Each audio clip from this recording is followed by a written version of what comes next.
Hey, what's up everybody, and welcome to the first episode of Drawing with Matt. And today, we're gonna draw Vegeta.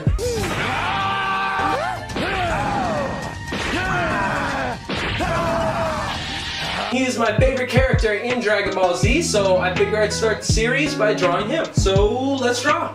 So I drew this picture ahead of time. I'm just gonna run through it with you guys and give you like a step-by-step, stop on a couple details, and just, give some notes to my process of making Vegeta. So before you get started, the first thing you always want to do is brainstorm. You sit and you think and you just come up with stuff. So I was thinking, a lot of people around me were doing a lot of fashion and stuff like that. So like they were ripping, fraying their jackets and all that kind of stuff. I thought that looked really cool, so I wanted to implement that into the picture.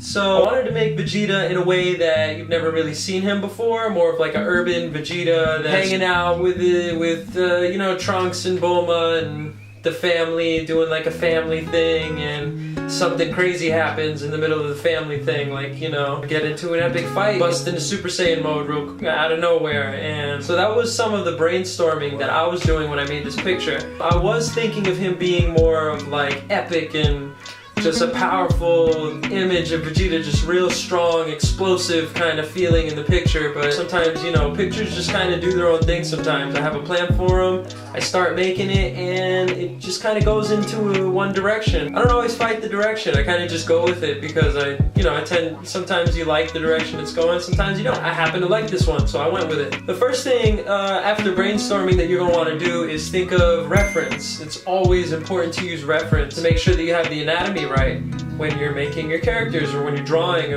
anything. Just make sure you get that anatomy feeling. You can feel the muscles, you can feel the movement, the weight in the arms and all this kind of stuff. And the reference that I used was this armature thing that I bought on Wish. It was like 10 bucks. It was pretty cool. I don't know if you can see. This was actually the pose that he's in right now, is the pose that I draw Vegeta in. So I just kind of left him there. Looks cool, So here we go.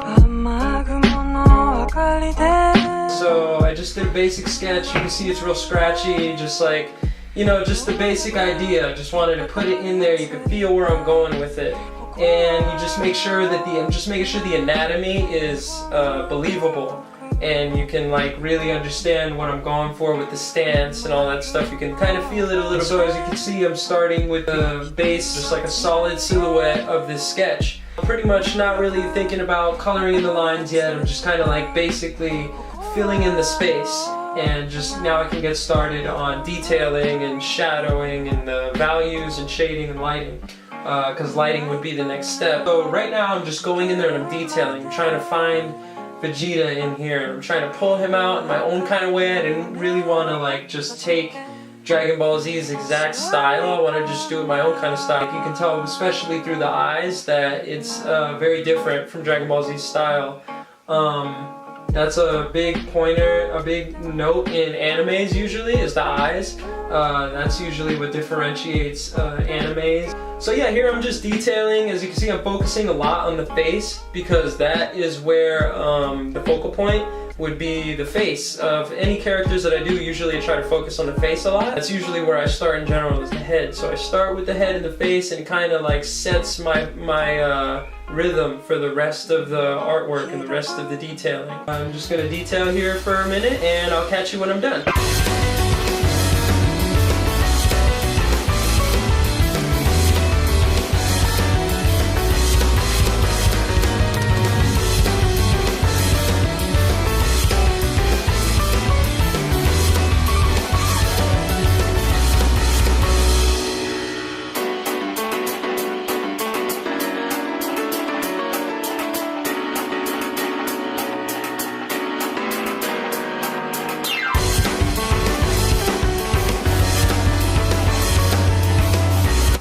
Detailing is done.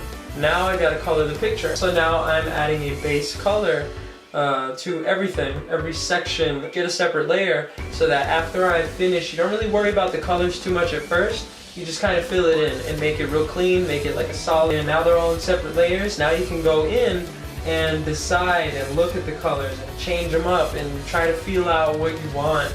the colors to actually be, because now that you have everything filled in, all of the colors, you can see how they work together. I tried to keep the general blue of Vegeta because Vegeta's always in blue. That's like his color. I noticed that's like Vegeta's theme, blue. So I wanted to put that in this picture and keep that there because I like that about his character. I like the blue. It's cool. You can use what the character already has and still make it an original piece.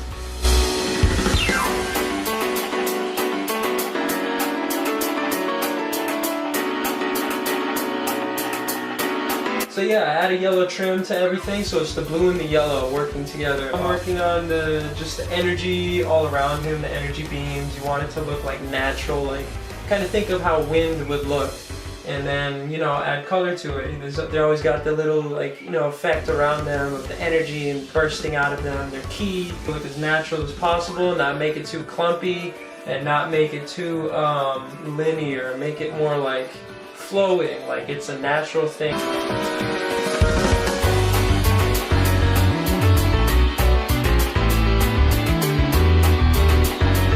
At that point, you're pretty much done with the picture. Now all you need is whatever else you want to put on there, some kind of background, some kind of style, get it going, and yeah. You'll spill no Saiyan blood today.